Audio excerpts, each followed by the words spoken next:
कहानी है रामपुर गांव की, जहां के मर्द महिलाओं को हमेशा नीचा दिखाने की कोशिश में रहते। अरे अभी तक खाना नहीं आया, क्या मुझे एक और शादी करने की जरूरत है? नहीं जी नहीं, ऐसा मत करना, वरना मैं कहाँ जाऊंगी। खाना लेकर मैं अभी आई जी। गांव की पंचायत में भी फैसले हमेशा औरतों के खिलाफ ही रहते। मैं जो फैसला सुनाता हूँ वो भगवान की आज्ञा होती है। इस लड़के ने अपने मन से शादी करके अच्छा नहीं किया। लड़के को घर भेज दो और इसकी शादी इसकी जाति की किसी लड़के से करवा दो, लेकिन ये लड़की, इसे तो गांव के बाहर निकाल दो। नहीं नहीं जमींदार साहब, ये क्या बोल रहे हैं? ऐसा नहीं हो सकता। मेरी बेटी मासूम है, इसे अच्छे बुरे की समझ नहीं है। अरे कहाँ जाएगी ये बेचारी? कहाँ जाएगी? इतनी चिंता है तो पूरे परिवार का गांव निकाला कर देते हैं। बेचारे पूरे बसे बसाए परिवार को गांव छोड़ना पड़ता है।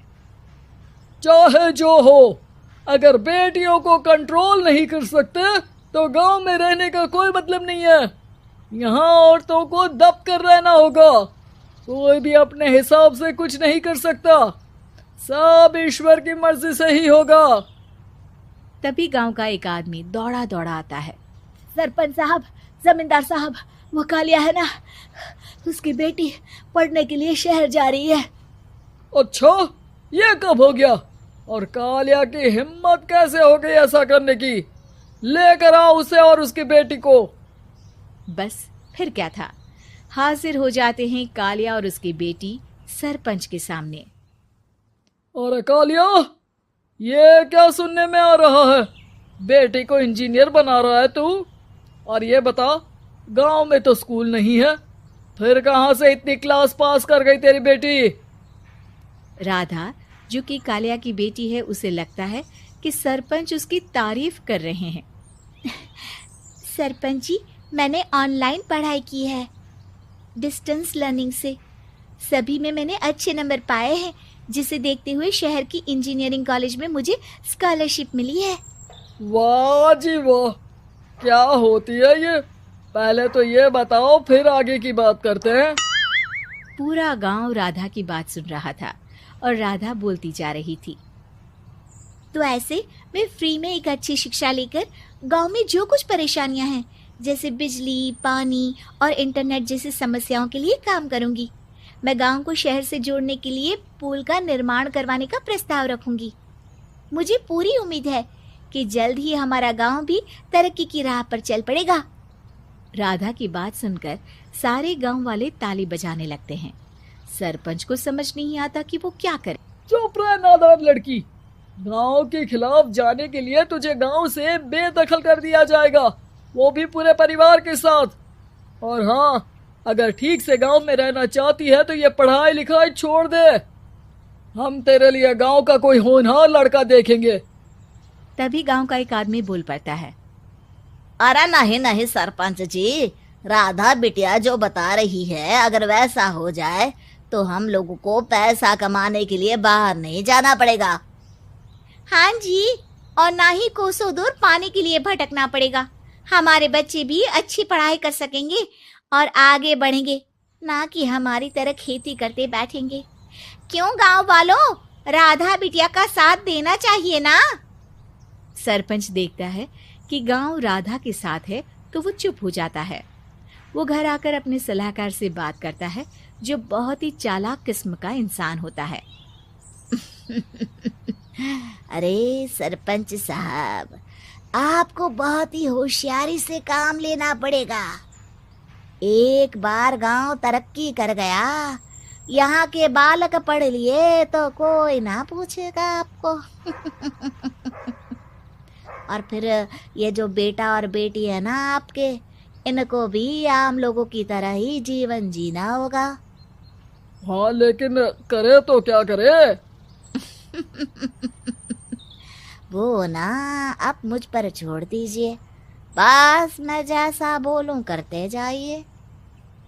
अगले रोज सुबह जब गांव वाले सोकर उठते हैं तो राधा के घर के बाहर और साथ ही वो लोग जिन्होंने राधा का सपोर्ट किया था, उनके घर के आगे लाल रंग से कल आऊंगी लिखा होता है। कल आऊंगी, यह क्या होता है? अरे यह तो खून से लिखा है, लगता है कोई भूत प्रेत या चुड़ैल का साया है। चलो सरपंच जी के पास चलते हैं। सभी सरपंच के पास जाकर उसे सारी बात बताते हैं। और ये तो बड़ी मुश्किल की बात है। चलो, मैं एक बाबा को जानता हूँ, उन्हें बुला लेता हूँ। सरपंच बाबा को लेकर गांव के घर के बाहर जाता है। ओहो, तो ये वो चुड़ैल है जो उन लोगों को निशाना बनाते हैं जो गांव को बदलने का सपना देखते हैं। वो गांव को ऐसे ही संपन्न देखना चाहती है। वो नहीं चाहती कि कोई बाहरी यहाँ का कायाकल्प करे। क्या तुम लोगों में से किसी ने गांव को बदलने की सोच रखी है? तभी राधा की माँ रोते रोते आती है। मेरी राधा घर से गायब हो गई है। अरे कोई तो बचाओ, मेरी बच्ची कहाँ गई?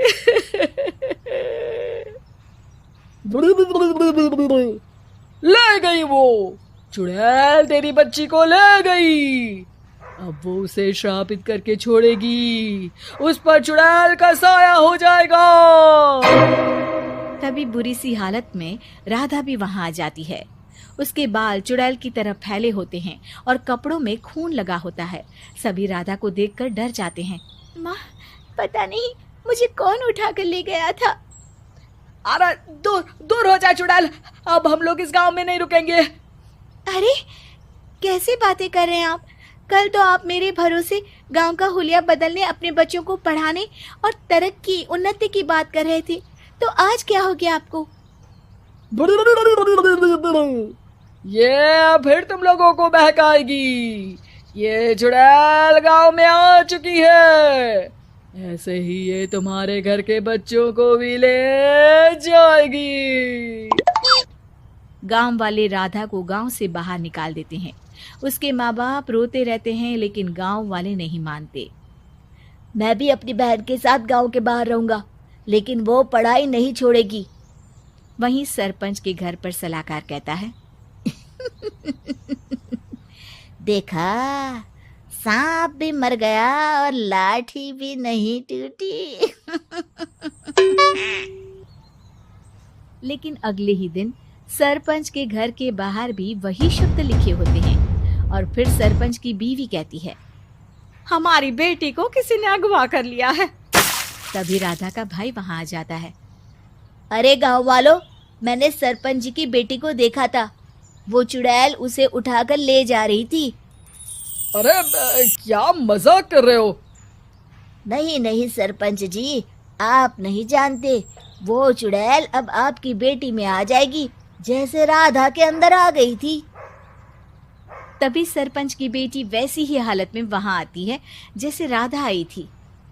पापा, पता नहीं कैसे मैं गायब हो गई थी। चुड़ैल, इसके अंदर भी चुड़ैल का साया है, मारो इसे। अरे नहीं नहीं, इसे भी राधा के पास गांव के बाहर ही भेज दो। अरे चुप रहो, मेरी बेटी कहीं नहीं जाएगी और चुड़ैल वुड़ैल कुछ नहीं होता है। अरे कैसे बात कर रहे हो सरपंच जी? आप तो बोल रहे थे कि आपका फैसला भगवान का ज्ञान होता है, तो अपने पर बात आई तो अब आप ऐसे बोल रहे हैं। अरे ना ना ना, आपको अपनी बेटी को त्यागना ही होगा। अरे बुलाओ बाबा को।